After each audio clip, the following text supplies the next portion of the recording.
You're scrolling, drifting through the endless static of the algorithm, waiting for the signal to cut through the noise. Consider, if you will, that you just found the frequency. You've just stepped off the timeline of the everyday, into the space where the forgotten history and the hidden truths finally touch down. There's the story you know, and then there's the airspace we're about to enter. Check your coordinates, because you're heading towards the landing point. Welcome back, friends. Today's story. I'll follow you. It was 1918, and a young cadet at the prestigious Virginia Military Institute was absolutely miserable. He was doing everything a future officer was supposed to do. He was studying, drilling, reading about the great battles of history. After all, military service ran in his blood. His grandfather had ridden with the legendary Confederate cavalryman Jeb Stuart. But the young cadet felt he was missing his one and only chance. There was a war to end all wars raging across the mud and trenches of Europe, and he was stuck sitting behind the desk in Virginia. So he did the unthinkable. He dropped out of VMI to enlist as a lowly private. He wanted to get to France before the fighting stopped. He had to see combat, but he didn't make it. The armistice was signed. The Great War ended.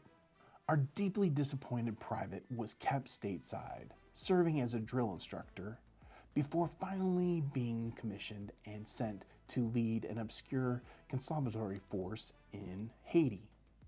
He had missed his chance at history, or so he thought. Over the next 3 decades, that impatient young man who worried he would never see a battle would find himself fighting in places most Americans couldn't even find on a map. He fought bandits in the dense jungles of Nicaragua, earning a reputation for leading from the front. During World War II, he led his men through the meat grinder of Guadalcanal and the bloody coral-beaches of Pelú. But it was in the freezing, unforgivable mountains of the Chosin Reservoir during the Korean War that his legend was cemented.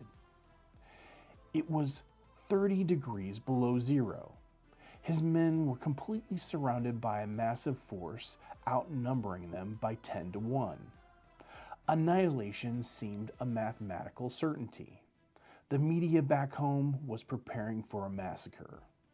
But the battle-hardened commander, the same man who once feared he would miss out on the action, looked at the terrifying odds and smiled.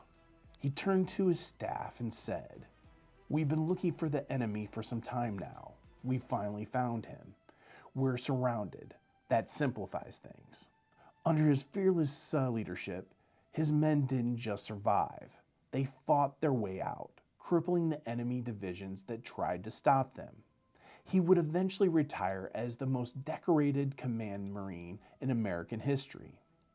He earned 5 Navy Crosses, an American Distinguished Service Cross, and the absolute unwavering devotion of every man who served under him. He became an icon so universally revered that to this day, young recruits at Paris Island end their grueling days by shouting a good night in his memory. That impatient VMI dropout who thought that the world had passed him by, he would become the very soul of the United States Marine Corps. His given name was Lieutenant General Louis Puller, but to his men who followed him into hell and back, he would forever be known as Chesty. And whether you realize it or not, this is the landing point.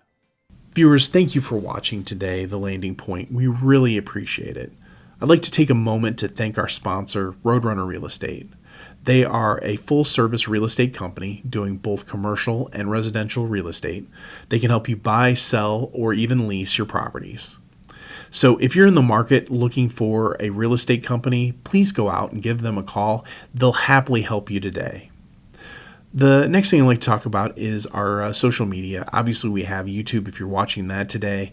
If you haven't done so already, please go out and subscribe. It is completely free to you. There's nothing that you'll be charged or your membership fees, but it does help us out so we can get our latest episodes to you quickly, and you can find out what's going on with YouTube. Our other place that we do a lot of our social media is on our Facebook page, The Landing Point. So please go out and like and subscribe or follow those, I guess I would say, so you get the latest updates. If you're a person that likes to listen to stories as you're out on the drive, we have our podcast. You can find The Landing Point out there, and it can be on most services. So once again, thank you for watching The Landing Point, and we look forward to see you on our next story.